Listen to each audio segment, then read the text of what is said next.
7월 27일 수요일입니다. 오늘 새벽 우리에게 주시는 하나님의 말씀은 마태복음 21장 12절로 17절까지의 말씀입니다.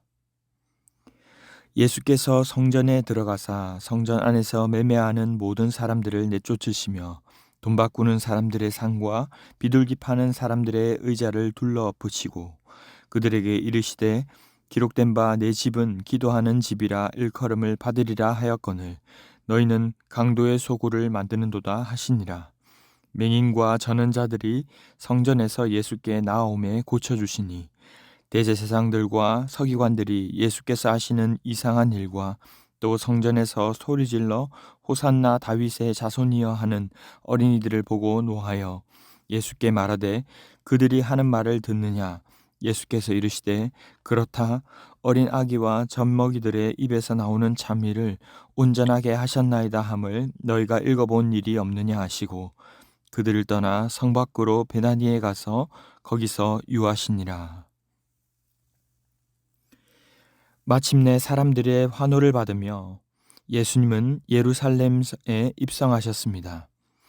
그런데 아이러니하게도 만물의 주인이신 주님은 멋지고 큰 준마나 마차가 아니라 작은 나귀 새끼를 타고 입성하셨습니다.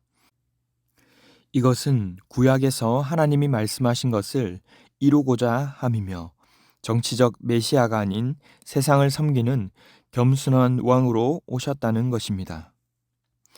오늘 본문은 이제 예수님께서 예루살렘에 입성하셔서 처음 행하신 사건을 다루고 있습니다.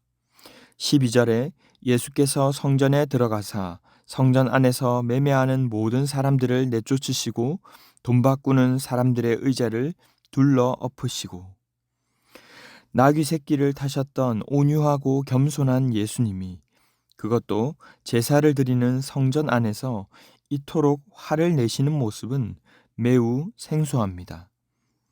왜 이런 모습을 보이셨을까요? 이 당시는 희생제사를 드리기 위한 짐승을 성전 안에서 매매하는 일이 흔했습니다. 이것은 처음부터 나쁜 의도가 아니라 오히려 과도한 백성들의 부담을 줄이기 위한 좋은 뜻으로 출발한 것이었습니다.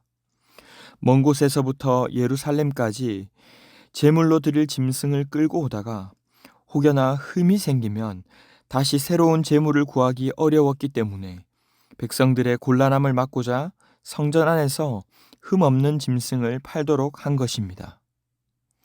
사건이 일어났던 이곳은 지성소도 아니었습니다. 이방인의 뜰이라고 하는 비교적 자유로운 공간이었습니다. 하지만 오늘 예수님이 진노하신 이유는 그저 단순히 성전 안에서 상거래를 하고 있었기 때문이 아니었습니다. 말씀드린 것처럼 오히려 이것은 제사에 필요한 절차였습니다. 그런데 좋은 의도로 시작한 이 일이 나중은 폭리를 취하는 악덕 사업으로 바뀌어 갔고 오히려 백성들에게 그 무게는 가중되어 갔습니다.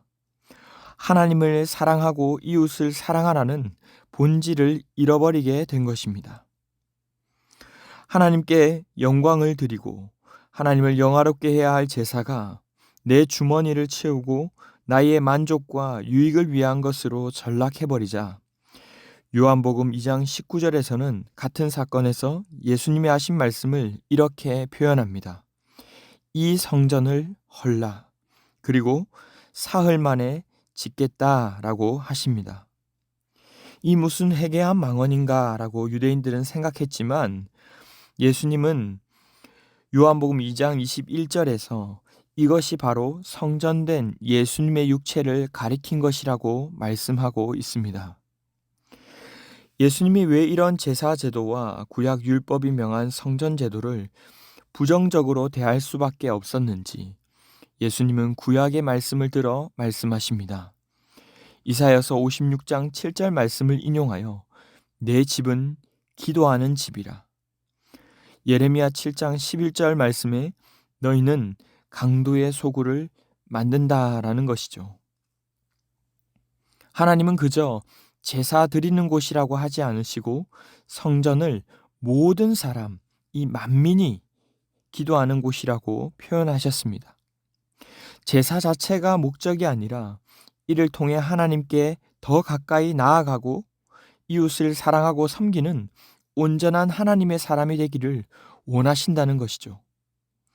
이들은 성전 안에서도 하나님이 받으셔야 할 것을 도둑질했지만 넓게는 성전 밖에서도 온갖 계명을 범하는 일은 다 하고 정작 하나님과 깊은 교제를 나누어야 할 집에 들어와서는 구원을 받았다, 평안하다라고 말하는 것이 주님은 불편하셨던 것입니다. 실제로 지금도 이 송아지와 양을 잡아서 제사를 드리긴 하지만 하나님과 영적 교제가 없는 사람들이 있습니다. 마찬가지로 밖으로는 온갖 더러운 짓을 다 하면서 거룩한 의식을 치루어내는 일에만 집중하느라 나는 성전 안에 있으니 괜찮아 하는 이 거짓 평안이 심겨진 것입니다. 이런 이들을 향해서 예수님께서 이렇게 말씀하시는 것이죠. 그렇게 열심히 제사를 드렸는데 성전 안에서 제사 지내는 모습은 그렇게 경건한데 정작 너희의 인격과 삶은 전혀 바뀌지 않았구나. 거룩하게 만들고자 준 이 성전 제사가 오히려 너희를 더 악하게 만들어 버렸구나 라는 것입니다. 사랑하는 성도 여러분, 겉으로 보이는 성전과 제사는 죄인을 구원할 수 없습니다. 이것은 단지 예수님을 가리키며 예표하는 것일 뿐입니다. 히브리서 10장 1절은 이렇게 말씀합니다. 율법은 장차 올 좋은 일의 그림자일 뿐이요 참 형상이 아니므로 해마다 늘 드리는 같은 제사로는 나아오는 자들을 언제나 온전하게 할 수 없느니라. 사랑하는 여러분, 우리는 누구와 친밀한 교제를 누리고 있습니까? 누가 우리를 새롭게 하십니까? 예배의 절차나 형식이나 혹은 내가 느끼는 그 만족감이 아닙니다. 오직 예수 그리스도이신 줄 믿습니다. 우리는 간혹 주님을 잘 섬기기 위해 만들어 놓은 것들을 자칫 주님보다 더 우위에 두는 실수를 범하곤 합니다. 하지만 그런 껍질에 속지 마시기 바랍니다.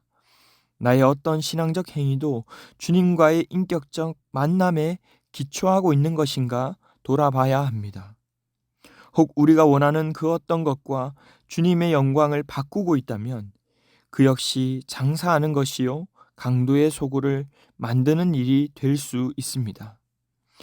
예수님이 주신 은혜와 사랑으로 오히려 모든 이들을 사랑하고 용납할 수 있기를 바랍니다.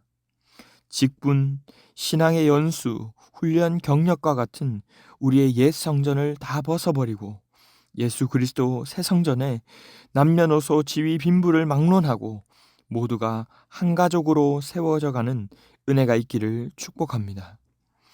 에베소서 2장 20절로 22절 말씀입니다.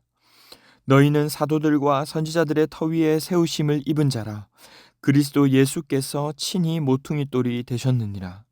그의 안에서 건물마다 서로 연결하여 주 안에서 성전이 되어가고 너희도 성령 안에서 하나님이 거하실 처소가 되기 위하여 그리스도 예수 안에서 함께 지어져 가느니라. 아멘. 말씀을 맺겠습니다. 성전은 건물이 아닙니다. 성경은 우리 모두가 주님이 거하시는 성전이라고 말씀하십니다. 성전이신 내 안에 예수님과 교제하는 친밀함이 일어나므로 주님과의 만남을 더욱 사모하며 은혜와 사랑으로 이웃을 사랑하고 용납하는 귀한 성전이 다 되시기를 주님의 이름으로 축원합니다. 기도하겠습니다. 사랑의 주님, 짐승의 피가 아닌 예수 그리스도의 피로 주님과 벽을 허무시고 한 가족 되게 하시니 감사합니다.